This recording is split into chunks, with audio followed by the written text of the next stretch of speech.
So I was on the radio today. I, by coincidence, managed to find myself being put forward to join Jeremy Sallis and some others talking about the congestion charge proposals as they now move forward to this, adapting it and trying to make it slightly more palatable. It becomes clear at the moment, I think, that they're going to implement a kind of stripped back version of the scheme and then incrementally expand it over the next 3 or 5 years or so, to kind of sort of let it creep in slowly. And so, anyway, I was on the radio, and here is the segment for you to listen to. To discuss the congestion charge proposals for Cambridge, which rear their head once again today. Big meeting today, another one on Thursday, to discuss changes potentially to the original proposals, because there was a majority who said we don't want them. We either oppose them or strongly oppose them. 58% of people who got involved in the consultation said they didn't want them. 34%, about a third of them, said, yeah, we can support the proposals as they stand. So the GCP, this organisation who've given absolutely tons of money from the government, have said, okay, well, let's look at sort of changing it a little bit, tinkering it here and there, see if we can get more people on board. But what would it take, from what you know of the original proposals, £5 a day to travel in and around the zone in Cambridge, what would it take for you to get behind it? Because obviously you want to breathe in cleaner air, you don't want to be stuck in traffic unnecessarily, and you'd want better public transport. I would say that's a universal. Everybody wants that, don't they? So what would it take? Your thoughts welcome. 08000 85 95 96 is the free phone number. Or you can also WhatsApp, start your message cam, 08000 321 333. Let's have a chat with Will Burnell, who's from the Cambridgeshire Residents Group. Will, good morning to you. Hello, how are you? Yeah, very well, thank you. Just describe who you are for the listeners who haven't heard of the Cambridgeshire Residents Group. I'm a member of this group called the Cambridge Residents Group, CRG. We've all come together, in response to this thing. Just a group of volunteers, local business owners, family people, that sort of thing. Very, very concerned about the congestion charge. Done a lot of reading and research, checking the council documents and things like that. What do you want to know? Okay, well, tell the listener, please, if you would, Will, where the Cambridgeshire Residents Group, where you stand on the original proposals, and what issues you have. The original proposals were just terrible proposals. Everybody agrees with that. That's the reason why we all came together and protested against it. The damage it would do to this town is immense. And that's clear. And since then, this has been going on for about 6 or 8 months by now. So much has been learned about, why this is happening, what they want to do to Cambridge. The congestion charge is only one small part of a much, much bigger scheme. So we're just trying to do everything we can to stop it, really. Okay, so what do you think is going on here then? What is this bigger scheme of which you speak? Well, there's an awful lot of development going on in Cambridge at the moment. And the local transport sort of plan is part of the how to get the sort of planning permission for the future of development in the city, if you see what I mean. So they don't promote or advertise everything that they're doing. It comes bit by bit. So you don't think this is to do with congestion at all? You think this is facilitating future development, do you? That is what it is about. That's been made known, and it's explicitly clear in the GCP consultation documents that it's a revenue-raising scheme to fund this huge bus network. And it's well, how does that facilitate development?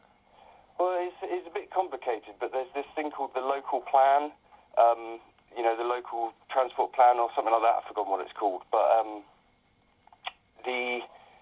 what is it called? The CA, the Combined Authority, the GCP, these were set up to facilitate all of this funding which is coming in. Yeah, but if I was to get the Greater Cambridge Partnership on the phone now, they'd say we're doing this to ease congestion in the city, because, and you know what it's like, it's a nightmare in Cambridge. We're doing it to improve the air quality, and we're doing it to improve public transport, so people who don't have a car, the less well off in Cambridge, of which there are many, sadly, they can get on a bus. more readily. That's what they'd say. They wouldn't say it's about development at all.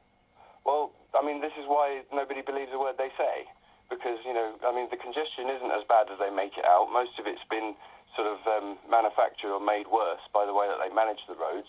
And the air quality issue was debunked ages ago. Cambridge has got very clean air already, and the point is that they want to build, 44,000 extra homes or something like that. This is all part of the same development sort of package. The Cambridge is connected to this south of England larger regional aspiration where they want to turn it into like a huge life sciences area, and all of that stuff is requires all of this development. And for development to happen, they need to have a transport infrastructure plan signed off on. Otherwise, they can't get the planning permission for the future. Well, I'm not sure I agree with you on the air quality. I mean, if you just walk by a side of the road when all the cars there are idling, it's not fantastic. But when you're walking there next to a car, you can smell the exhaust sometimes. But the actual air quality issue, it's been debunked. There's this thing called the INRIX. What do you call it? INRIX. It's a ranking of all the cities with the how clean their air is. Cambridge is very good on that, and so basically the proposal as put forward back in last year, a lot of the reasoning for it wasn't real, wasn't genuine. This is why people started to think that there was something wrong with it. Are you saying that the situation in Cambridge then, as you see it, with people driving in and out and commuting, is fine? Does nothing need to happen? Well, no, I think that something should be done. There's alternatives. This is the point. I mean, I didn't really know what was going to happen on this radio show today. I thought maybe we would have some sort of debate or something. But basically, what's happening now at the moment is that they've got these three alternative scenarios, right? And yes, where they're talking about changing maybe to just charging during peak times or offering free days to residents. Yeah. Those three alternatives are all really bad as well. They're like mangled botch jobs to try to rescue an already very ill-considered scheme. And I just want to read you something out of the agenda pack that they published last week. Section 9.8 specifically says, doing nothing remains an option in terms of road user charging given the public concern expressed about the STZ element of the Making Connections proposals, right? And they could go back and revisit other alternative funding models. That could happen. And actually, if you take a step back, that is definitely the best option right now moving forward. So you think scrap the whole thing? Yes, exactly. And I'm not just coming in here as a naysayer. I've actually written a short report called An Alternative Funding Model for Transport, and I'm going to show it or present it to the GCP on Thursday. And can you give us a bit of an idea what that will include? Because if you don't like this option, can you tell us what your option is, your alternative? I mean, I'd need more airtime to go into all the details of it, but I've spread out the costs over about 6 different funding revenue mechanisms, which would be spread across different sectors of the economy, and it would make it less burdensome, and it would be affordable for everyone who contributes. And there's something really important which nobody talks about at the moment. Yeah, just give me a minute. The GCP has got on its board representatives from Cambridge Ahead, right? Cambridge Ahead is a consortium of very wealthy companies. There's about 50 companies in their membership. They are developers, science companies, tech companies, consultancy companies, these kind of things. And I spent a day last week. I went through each of their publicly available statement of accounts from Companies House, right? So I could just get a little glimpse about how much these companies actually have. And it turns out, and this is true, you can check me, I'm happy to have these numbers checked and verified, the Cambridge Ahead, between them, have a collective profit of £37 billion in 1 year. That is true. So, right? so you thinking there's enough business in? Is this what I'm trying to work out? What you're trying to say? There's enough business making a lot of money in Cambridge. Yeah. Charge them rather than charge the punter on the street. Is that what you're saying? Absolutely, that's exactly right. And like I said, that would be spread. That would be mixed in with 7. I've written 6 ideas for alternative funding models, which would all work as well. By the way, like I said, I want you to read this report. Cambridge can read the report. Think about this alternative, and basically, Cambridge Ahead should have to pay to sit on the GCP board. And even if you just charge them like half of the amount of money that you want to make, for example, charge Cambridge ahead £25 million per annum to sit on the board of the GCP, and that would equate to roughly 0.01% of 1 year's profit for them, so they wouldn't even feel it.